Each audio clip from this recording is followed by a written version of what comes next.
Hi everyone. Thank you for watching. By law, I have to tell you that this is for entertainment purposes only. All videos are property of Psychic Liz Cross, LLC. Thank you. Good morning, everybody. How you doing today, Liz?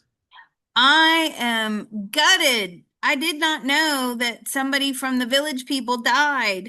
Yes, he's one of the last surviving members. He was the Oh. key member who was writing a lot of their stuff, especially was known for their disco era stuff for sure. Mr. Hmm. Victor Willis. So you would recognize him as the gentleman in the police uniform in the Village People. And he passed last Thursday, I believe, quite quickly and unexpectedly. It says here in the media that he passed after a short but aggressive illness. So he's been a few days in the spirit world now. I wonder if we could bring him in. Yes, he is with a grandmother who he was very, very close to. And what did you pass? He did pass with some sort of pneumonia.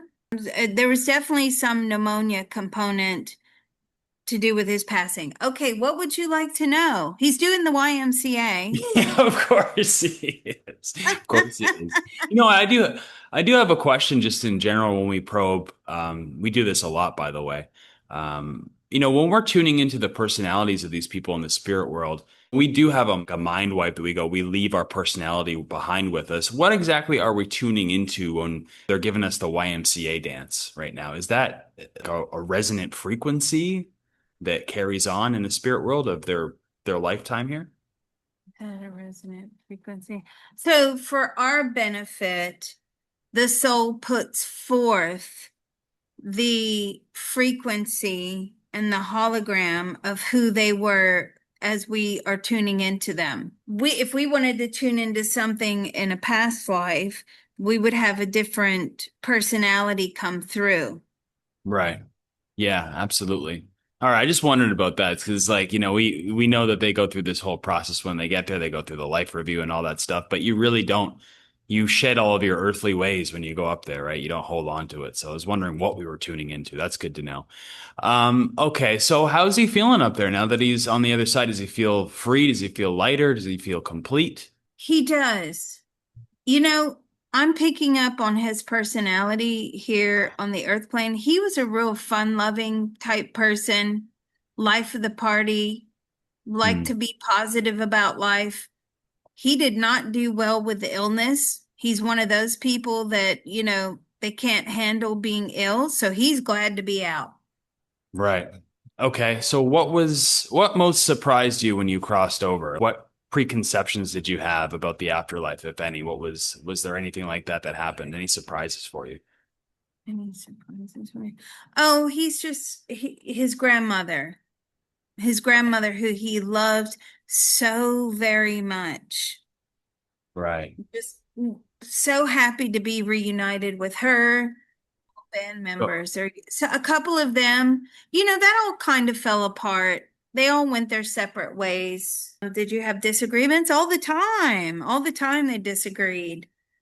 is he there with any other musical friends, maybe things people that he looked up to or friends that he had in the business that are passed on as well? Is he hanging out with them? James Brown. Of course. Of course. Yeah, I would definitely. That's someone I would guess for sure. So did he get to know him on the Earth plane at all, or Not really. Love James Brown. for That was sure? his inspiration. Absolutely. So Victor left behind his wife, and she gave a really heartfelt message out to the public to announce that he had passed. And they had I think they had a really good relationship. It looks like I was reading into, and she fought to get his musical rights back. There was a big legal battle about 10 years ago, and she helped facilitate that. She's a mover and shaker in the music industry, so she was able to pull some strings. Let's tune into the both of them. Are they like soul family? They're soulmates. She's devastated, understandably so. She is devastated. This is a big shock Yeah, because it was so short. right. Yeah. So have they had, I guess they've had many lifetimes together then. Yeah. A few, yes, a few. I wouldn't say many. I think she's kind of new on the scene. Interesting. When I say new on the scene, maybe like 5 to 10 lifetimes, whereas most soulmates are like hundreds of lifetimes together, even before being a human.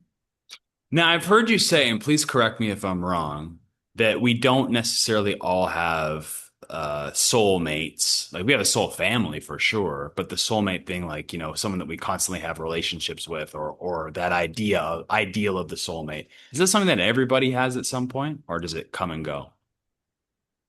Soulmates doesn't isn't just romantic. It's friends, it's pets. Pets can be your soulmates, teachers, mentors. You could have multiple relationships and you're getting some sort of aspect of learning out of each one. If you have several long-term relationships, there are people that do that.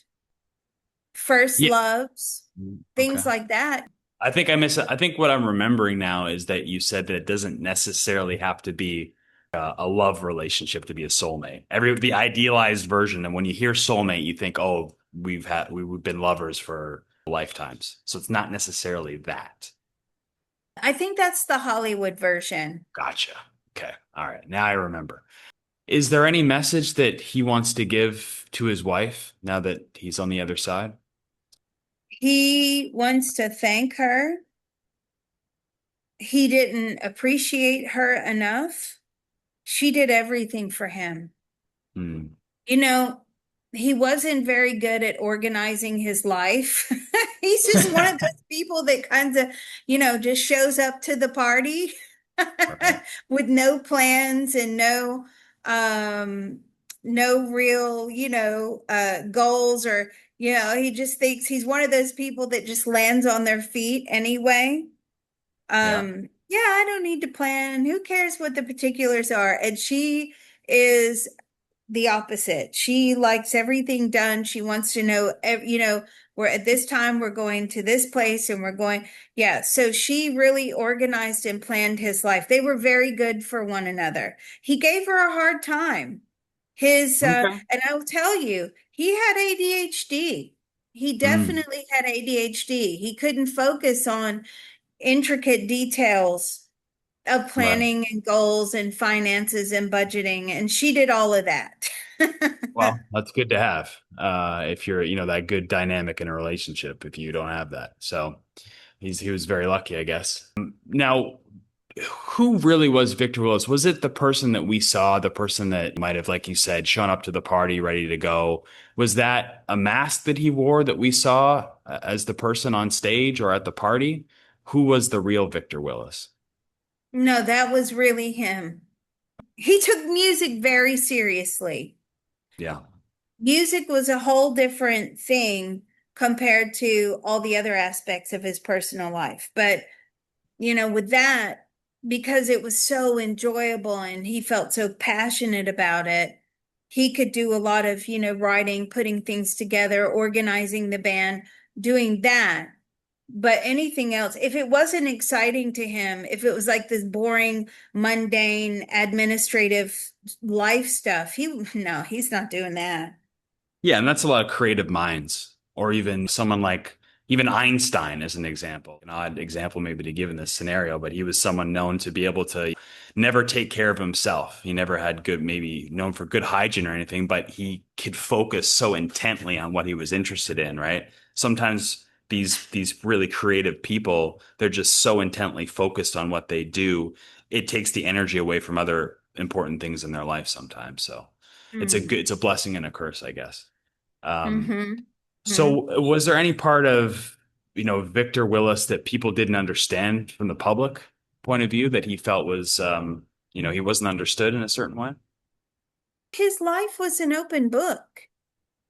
He wasn't one of those people that hid certain aspects of himself away. You could ask him anything and he'll give you the answer. Cool. That's really cool. Okay. So what was the idea of donning the policeman character in the Village People? What was the idea behind that? What was the idea behind doing that? Please. It really was because he he hated the cops at the time. It was to make fun of them. That's what I kind of would imagine it would be too. So that's funny. All right. And I don't know too much about his upbringing, but I've kind of read that obvious, and it's got to be obvious he had a huge gospel influence when he was growing up. Can you tell us a little bit about that, how that maybe influenced his music? Oh, music was always played in his house, Mm, always. There wasn't a time when the radio was not on, mm, okay? It was music, music, music all the time. Um, I feel his family were very musical. yeah, Uh, just yeah, it was that was his life. right. And then when success came, what was that like? Did things change dramatically for him at all, or was he just one of those people that could just he was the same person before the hit record as he was after, or was there a significant change for him? Like personality wise, like some people become amplified in some of their bad qualities sometimes, or vice versa with the fame. Become amplified and back on. Life was a party for him. Mm. I mean, I don't see any significant changes. I feel he liked to have a drink, Mm. but life was a party to him. I mean, the concept he's saying of the village people was born out of performing in gay nightclubs, he Mm. says. Gay nightclub. Yes. And you know what? He said they appreciated music and good music. They want dance music. They Right. want party music. They want to go let off some steam, right? I Yeah, don't think he cared where the party was as long as there was a party. right. You need energy as a musician, right? So if you found your audience, then why not like go for it, right? Uh, Exactly. yeah. So in terms of, I know the band broke up, I think in maybe the early 80s, if I'm not mistaken. What was that like? Was it everybody kind of going their different ways, or was there pressure from the record industry that broke things up? What was the major thing that broke the camel's back? What? Why? What was the thing? Well, they weren't keeping up with the trends. The disco era was dying out, he says. Hmm. They didn't want to create new music to deal with the changes in genre. They liked who they were, and they wanted to bow out on a high.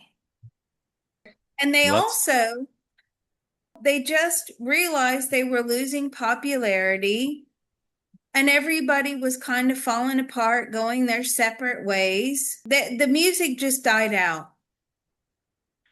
Well, temporarily, I guess it might have, but in the long run, he has some of the biggest hits that everybody recognizes still today, and I'm sure are going to be continuing to be recognized as we go forward. So, what does he think of his legacy? Is he proud? Very proud, very proud. But he couldn't have done it without his wife. Right. And I believe that she did help him as well. He struggled throughout the 90s and the 2000s with a drug addiction. And so I think she was responsible for getting him into recovery and getting him out of that mess. So what was that like for him? What kind of soul plan learning did he do in terms of that? It was hard, but again, that was the era they were in. That was the nightclubs, that's just, and I'm not making excuses, but it was just more acceptable. It was a party, you know what I mean? You didn't Mhm. realize that you were becoming an addict because you're just partying every night, and that's what your business was based upon. Um, That's so true. The life was of a that musician, very right? difficult with that era? Was that very, it was hell. It was really hell. He did manage, did you manage? Yes, but I think he had to have like, so modern day methadone substitutes. I'm not saying he was on methadone, but I'm saying something similar to that to get him off of it. And then, the band, he says they hated him in the end. They all fell out. It was all over money. Um,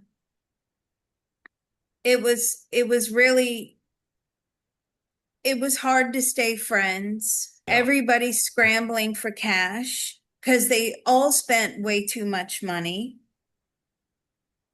Right. So so looking back now, what was it that on your soul contract, what were you here to learn? What was this, in your life review? Like what was the ultimate thread going through your story that you were here to really do and accomplish? You know what he says? To make people happy. And I can see that because how can you listen to those songs and not feel happy? Right. How can you watch them perform the music and not be happy about it?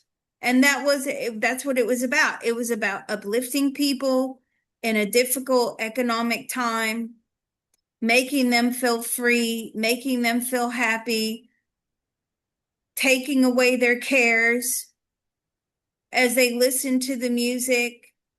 That's what his purpose was. Well, I think he accomplished that with flying colors, so congratulations. Was there anything that he did regret looking back in his life review?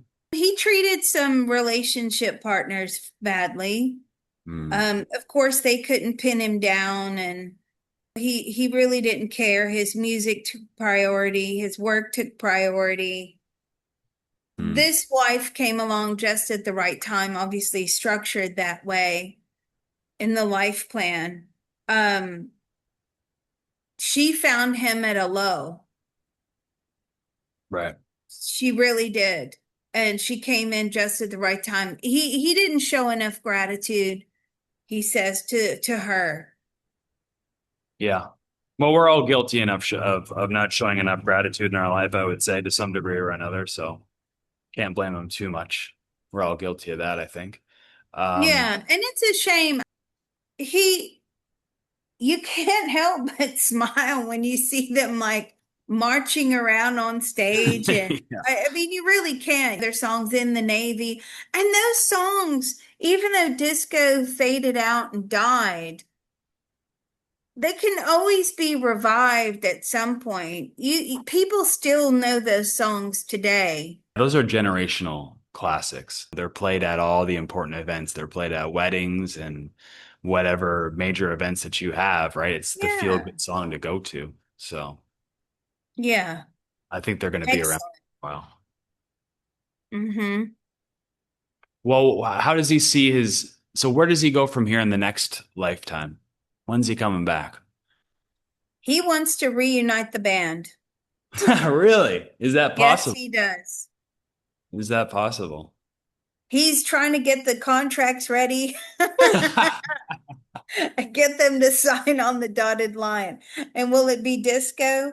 No, no. He says we're going to go into an era of technical music, tech music again. I'm like, we already had that. He's like, oh, it's coming back around. Okay. So they're planning to revive the band. Will you be All right. called the Village People? I think I'm giving him some advice. I think you should be called the Village People again. And he says, I'll think about that. Right. So have they incarnated together before, that group? Many times. Even in tribal times, they were drummers and singers. Yeah, Wow. they've known each other in many lifetimes. So there usually is, and we haven't probed this too much. Maybe we should when we probe bands again. There's like almost like a psychic connection between musicians in a way where they Hmm. communicate. Is it the case in their case that this is like a connection that they built up over lifetimes, that connection, so it keeps getting stronger each time? It's about the same. Interesting. It's about the same. They just come together to make music, to make people happy. I can see them in drum circles. I can see them in just singing to make people feel good, to uplift people. You know, life is, as we all know, it's one big struggle, and music alleviates that struggle. Yeah. It can. And also, if you think about the ways we've proved that the universe works, that we're here to kind of process emotions, right? That's what that powers the universe, more or less. Then, if you can do that in the modern age, you become a superstar and your music is positive and making people happy, then that's like a huge amplifier for that. So, does he feel like he was a huge amplifier to source through his music? If you have this idea, which most people do, that source is all love, pure joy, then yes, because that's what you felt when you listened to his songs, listened to Right. their music. Right. Definitely, he says. Yeah, I think that's a great legacy to leave behind. All right, well, is there anything he wants to share with us now? Any advice or parting words or wisdom that he can leave us here with? Just keep dancing. Dancing will save you. There you go. Dancing will save you. That's good advice. So if you don't know, get out there and learn some salsa or whatever, and you'll be better for it. And he really, I know there was questions about, was he gay, who wasn't. Yeah, at the end of the day, he wasn't gay. And really, it was who enjoyed our music the most, Right. who appreciated us the most, who danced and got a kick out of it the most. And that's just where they ended up. And he loves that. Yeah. Yeah. Every musician should strive towards that, I would think, right? That should be the goal of every musician. So I commend him for that for sure. Absolutely. Uh, Absolutely. And you know, he just he loves that he had a place in that community. And he yeah, gave the community a voice as well. that's true too. Absolutely. Wow. All This right, guy's Liz. great. Well, we All right. thank Victor for being here with us today, and maybe we'll see him again one day. And is there anything else from you, Liz? No, I think he's great. Even as I connected to him, his energy is so uplifting. I feel happier just connecting with him today. So thank you for putting this together, Mr. Photon. This was great. Thank you. And don't forget, Mr. Photon has a tip jar listed down below.